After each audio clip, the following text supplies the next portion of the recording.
रूस के चंद्रमा के मिशन की, रूस का जो चंद्रमा का मिशन था वो उसको एक बड़ा झटका लगा है। रूसी अंतरिक्ष एजेंसी रॉसकोस्मोस ने बताया कि उनका जो अंतरिक्ष यान लूना 25 है वो चंद्रमा की सतह पर क्रैश हो गया है। लूना 25 में शनिवार को एक बड़ी तकनीकी खामी आ गई थी। एजेंसी ने इसको लेकर जानकारी दी कि लूना 25 प्रोपल्शन मैन्यूवर से समय चंद्रमा की सतह से टकरा गया और दुर्घटना का शिकार जो है वो यहां पर हो गया। तो जो मिशन था रूस का चंद्रमा का, उसको बड़ा झटका लगा है। 21 तारीख को इसकी सॉफ्ट लैंडिंग होनी थी, लेकिन उससे पहले ही यहां पर तकनीकी खामी जो है वो उसमें देखी गई और अब जानकारी आई है कि चंद्रमा की सतह पर ये जो मिशन था लूना 25 रूस का, वो क्रैश हो गया है। तो रूसी अंतरिक्ष एजेंसी रॉसकोस्मोस ने इसको लेकर जानकारी दी है और यहाँ पर रूस का ये मिशन जो है इसको लेकर झटका यहाँ पर लगा है। और जो जानकारी इसको लेकर जारी की गई उसके मुताबिक ये अंतरिक्ष यान जो है ये अनियंत्रित कक्षा में पहले घूमा, उसके बाद चंद्रमा से ये टकरा गया और ये क्रैश हो गया। आपको बताएं कि सॉफ्ट लैंडिंग इसकी चांद पर होनी थी 21 अगस्त को और दक्षिणी ध्रुव पर सॉफ्ट लैंडिंग जो है वो करनी थी। मानव रहित यान था ये चंद्रमा के लिए जो मिशन था रूस का, और वो जो है जो जिस तरह से इसको प्लान किया गया था उसमें उस तरह से मिशन का नहीं चला और इसमें तकनीकी खामी पहले देखी गई। उसके बाद अब जो जानकारी आई है उसके मुताबिक ये क्रैश हो गया है। प्रोपल्शन मैनूवर के समय ये जो यान है ये क्रैश हुआ रूस का लूना 25 और चांद की सतह पर ये क्रैश हो गया है। 11 अगस्त को इसे लॉन्च किया गया था और 21 अगस्त को इसकी सॉफ्ट लैंडिंग जो है वो चांद की सतह पर होनी थी, लेकिन उससे पहले ही ये जो है वो क्रैश कर गया है। एक दिन पहले ही रूस का ये लूना 25 मिशन था जो कि जाना था चांद पर जांच के लिए, और ये वहां पर पहुंचने से पहले ही एक बड़ा झटका जो है रूस के इस मिशन को लगा है।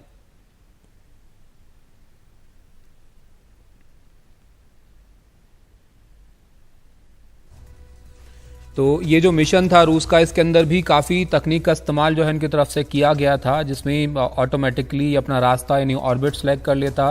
लेकिन अब इसमें जो है वो तकनीकी खराबी जो है वो देखी गई। उसके बाद ये मिशन यहाँ पर इनका फेल हो गया है। चंद्रमा की कक्षा में अनियंत्रित हुआ पहले, उसके बाद जानकारी आ रही है कि ये जो लूना 25 था ये क्रैश हो गया है।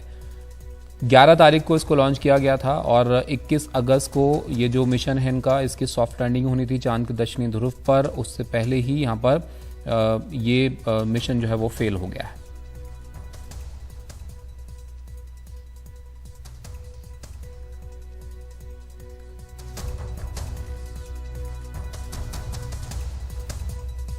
तो ये जो मिशन था ये इसको लेकर जो वहाँ के वैज्ञानिक हैं उनका मानना था कि ये वहाँ पर जमे हुए पानी और जो कीमती तत्व चांद की सतह पर हो सकते हैं उसका पता ये लगा सकता था, और इसलिए जो दक्षिणी ध्रुव है चंद्रमा का वहाँ पर ये मानव रहित यान जो है वो भेजा गया था। लेकिन ये फेल हो गया है। इसको लेकर एक झटका जो है वो लगा है रूस को, और उनका जो ये मिशन था लूना 25 ये क्रैश हो गया है। 21 अगस्त को चांद पर इसकी सॉफ्ट लैंडिंग होनी थी। पल्लव आगला हमारे सहयोगी हमारे साथ जुड़ गए हैं। पल्लव, बताइए क्या जानकारी मिल पाई कि क्या खामियां जो है इसमें देखी गई जिसकी वजह से क्रैश हुआ है?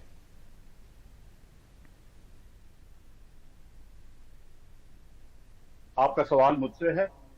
जी पल्लव जी, अभी खामियां क्या हैं इसमें इसका तो ध्यान नहीं आया है, लेकिन इतनी खबर आई है कि लूना 25 जो रूस का चांद पे गया हुआ सैटेलाइट था वो अब रहा नहीं।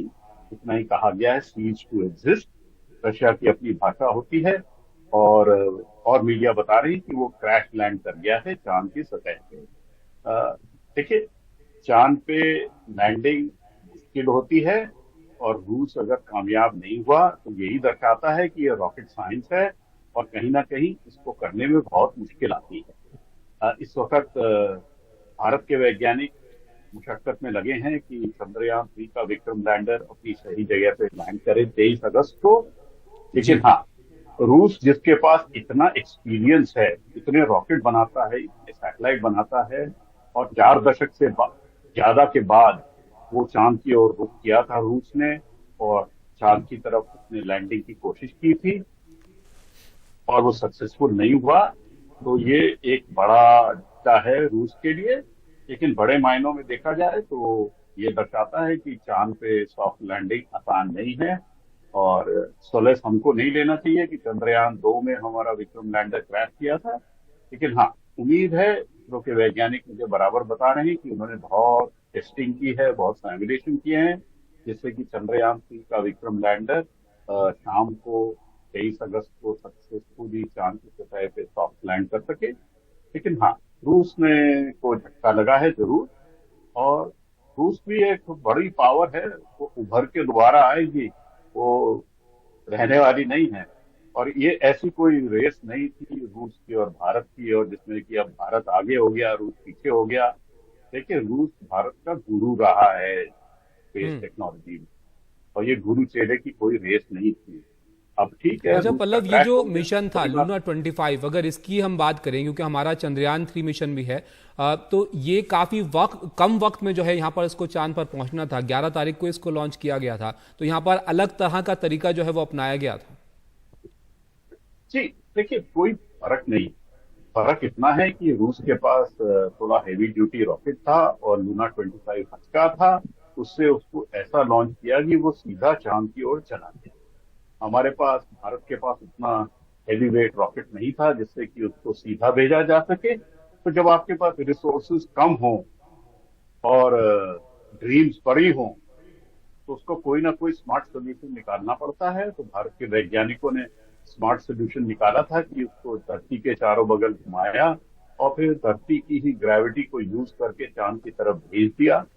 तो देखिए, कहीं ना कहीं slow and steady wins the race, वो वाली बात की कहा जा सकता है। लेकिन अभी विक्रम लैंडर सक्सेसफुली लैंड नहीं किया है, अभी थोड़ा टाइम है, वक्त है, 23 तारीख तक इंतजार करना पड़ेगा। लेकिन हाँ, रूस का लूना 25 क्रैश कर गया है, और ये रूस के लिए, दुनिया के लिए, भारत के लिए बुरी खबर है। क्योंकि आने वाले टाइम में उम्मीद थी कि चांद की सतह से 2 लैंडर साइंटिफिक एक्सपेरिमेंट करके डेटा देंगे, जो कि अनएक्सप्लोर्ड एरिया है, वो अच्छे से एक्सप्लोर होगा।